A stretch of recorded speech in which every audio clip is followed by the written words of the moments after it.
dream of vision. For vision, more fine lace, you can still bring your stuff. Yeah. This big Giants talking New York with a skyline bleeds. Basketball dreams in the football seas. Got a mic in the hand and a vision that feeds. In the fantasy realms where the Ghostdog leads. He's a shadow on the court and a phantom on the field. Timberland stomping, truth never concealed. Got my podcast lit, each story revealed. Talk Ryan legends and hoops that appeal. Here is Ghostdog, man. And look, let's just get right into it, man. Because look, last week I was angry, just filled with rage about this offense. Let me tell you, this week, however, and I'm pissed because we should have had that. That last Malik Neighbors touchdown should have been the one, man. And oof, we gonna get into it though. However, this week, man, it hurt. A little disappointed. Just down and out, man. Just, you hate to see it, bro. However, it was a classic game, 40-37. Cowboys won. Instant classic. Definitely up there, like, you know, in the annals of, the historical annals of any Cowboys-Giants matchup. Just, damn, man, as a Giants fan, this shit sucks. Here we go again, bro. 0-2 is start. And, you know, let me just get this out the way. Russell Wilson was getting all the way busy. Dangerous. Out there. He was out there. So anybody over here trying to say and spin the narrative that Russell Wilson was the reason we lost, shut up and watch your mouth, okay? Because he definitely wasn't the reason. Coaching, that's the word of the day, boys and girls. So pay attention. Ghostdog is speaking. So let's just get the bad out the way, because there's plenty there, right? Penalties, penalties, penalties. The good, the bad, the ugly, right? Penalties, definitely bad. Just too much. Over 160 yards worth coaching, right? Remember, what's the word of the day? Again, you ain't winning no games with 160 yards worth of penalties. Absolutely egregious. The false starts, the crazy personal fouls.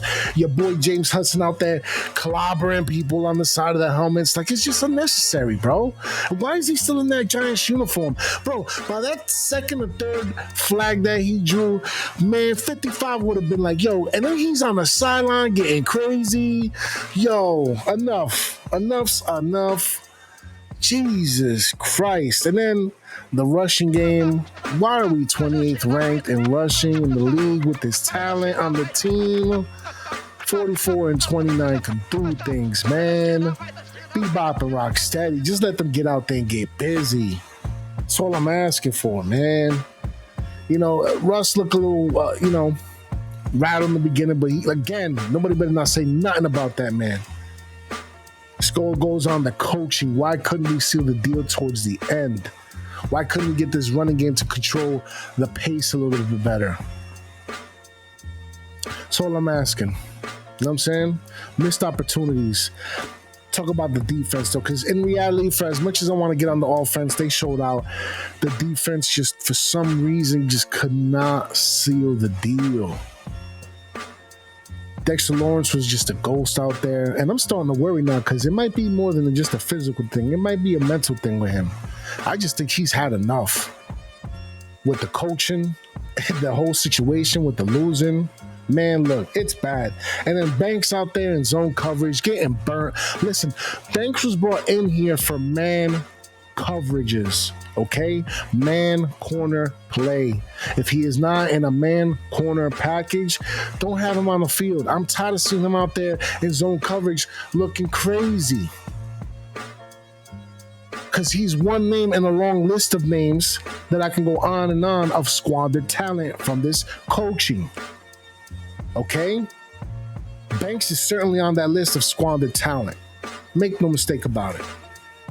So those are the bads, man. We gotta, oh Lord, it's just un reguero allá afuera. It's just crazy out there. It's a mess. It's a mess. ¿Qué es lo que estamos haciendo aquí? ¿Qué es lo que pasa? What are we doing, bro? It just don't make no sense, man. Damn, bro. And then we got Dak scrambling out there for a couple plays, evading tackles, missed tackles after missed tackles. It was just crazy, man. Crazy. However, some good things to look forward to, hopefully. And look, we're going to need this offense to play like this for the rest of the season if we stand any chance to get any numbers in the win column. Word up. Word up. Starting with Danger Russ, 450 yards in official time, not including overtime. 3 touchdowns, 1 interception with a QBR of 123. Danger Russ. Yes. So he cannot be scapegoated. He would not be denied. And he was on that podium talking his talk because he heard the noise and he responded. Okay? Damn near put the team on his back despite the situations around him. So there's that. The running game, again, the talent, crazy potential. 44 and 29, despite the numbers, they was making plays. And they need to be utilized more, not squandered. Now there's talk of Tyron Tracy with the phase out, a la Jalen Hyatt style. That's another name on the long list of names of squandered talent, because where was he at? Could have been out there too. Oh, well, again, coaching. But we're not talking about the negatives, right? We're talking about the positives, the good. Right? We're third in passing yards. Of course, if you got a quarterback that can put up almost 500 yards in official time, let alone in overtime, that's a given. But couldn't have been accomplished without the receivers. And I got to give it to Chippendale Wandale. Scrappy dude. 1 touchdown, 8 for 10 receptions, 142 yards. Look, he cleared any doubt that I had whatsoever. Because, and again, it's not the player talent, it's the scheming, it's the coaching, right? The coaching. Luke Neighbors had me out there reminiscing. You reminisce, right? Man, had me doing flashbacks. Like, oh, is that number 13 out there? No, it was number 1. Okay? LSU receivers get busy down there in Dallas. 9 for 13, 167 yards, 2 touchdowns. Should have been the game-winning touchdown. But it is what it is, man. We here. And it's unfortunate. Because this offense, we've seen it now. We've seen what it can do without a Jackson Dart. So let's pump the brakes on that too. Because it looked crazy out there when you had him out there. But we're going to talk about that in the ugly, right? Let's talk about this defense, the good. Drew the dog Phillips. It's crazy that our nickel corner is a true number 1 over here. Getting busy, getting physical, not afraid to tackle. Put CD me. Okay? Tuck them in, write them a bedtime story. Ain't got a flag for it. Crazy. Made defensive player of the game for me, without a doubt. Oh, man, Drew Phillips, bro. Thank you, Jesus, we found one. And then the pass rush, Kayvon Tibbs. Yo, people was out there talking about let's trade number 5. Shh, be quiet. Go that way. Brian Burns. Abdul Carter putting the pressure up. Shane Bowen, you got to get it together. Okay? Should have been no reason why this defense didn't seal it. None.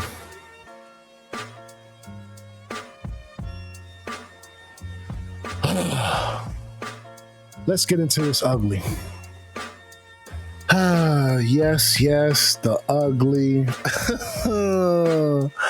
The ugly, man. First and foremost, the penalties. James Hudson had over half of the 160 yards worth, at least 45%. It had to be like at least 50 yards. So he got to go. Bo's got to stay where he's at. And look, shout out to Bo, man, because he cleaned that whole left side up. And I forgot to mention him in the good. Because we got one, fellas, in the Bo. We got one in the Phillips and in the Bo. Those were some key spots that we needed people at. Okay? I don't want to see Bo leave that starting position until Andrew Thomas. And even when Andrew Thomas comes back, I still want Bo configured in that starting lineup. Let's get Neal in there too, which is also part of the ugly, who is another name in a long list of names of talent is not being utilized. Again, coaching. Healthy scratch. We could add that to the list of ugly. So, enough, man. Get James Hudson up out of here, bro. And let's talk about that mess with number 6. And I said it too, man, because they was telling me later we was going to see him when Andrew Thomas starts. Shouts out to Pat and NYG. I said, look, man, I won't be surprised if we see a little Axon Jackson, New Jack City dart play going on in this game. And sure enough, in that half, he came in for a couple plays. Outside of that Cam Scatterbo, pitch up the middle, it looked ugly. So Brian Daboll, don't do that again. Now, which goes to my last point in the ugly section, is Brian Daboll, you have no excuse now. I mean, you kind of do because you already know you're going to throw Shane Bowen under the bus, but that still lies on your head because you forced Wink Martindale, out the building. Like the audacity.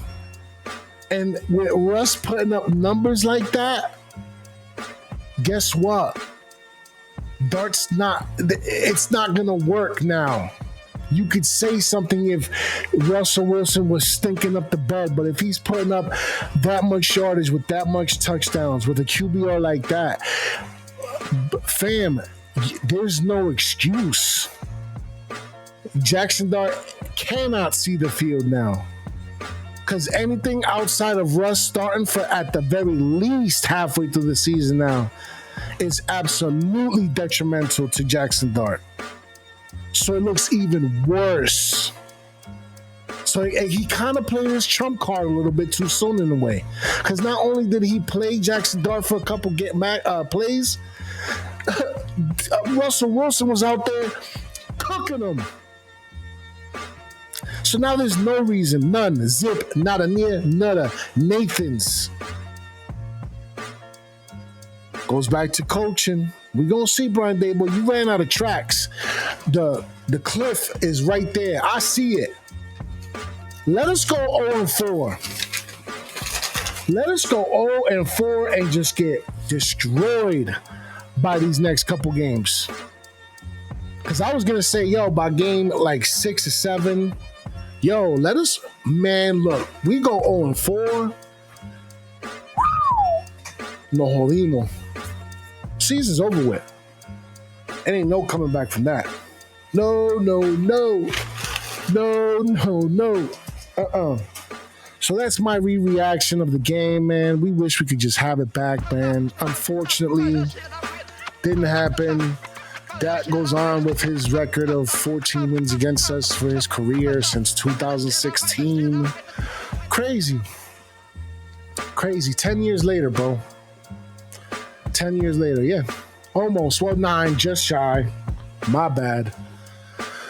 Oh, Lord. That's crazy, bro. Let's see what happens now. Against this Kansas City Chiefs.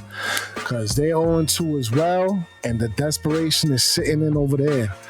And for as much as I think that they are absolutely not the Kansas City Chiefs of yesteryear, look, when you desperate, especially a team with that prestige,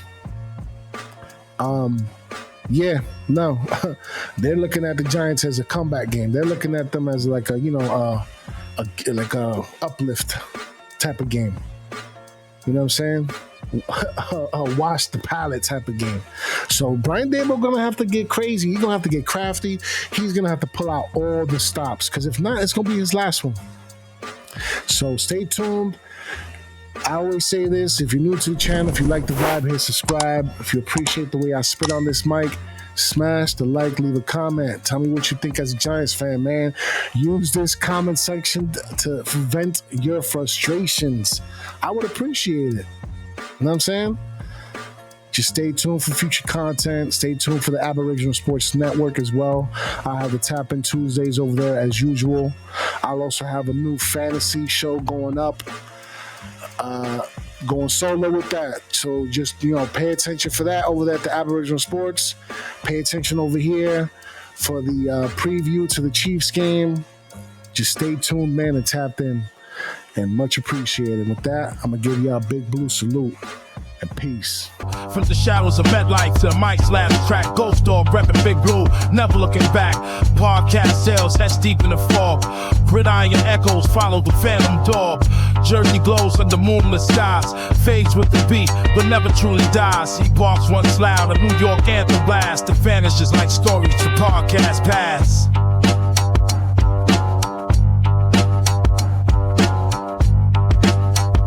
This is a Ghostdog mixtape original.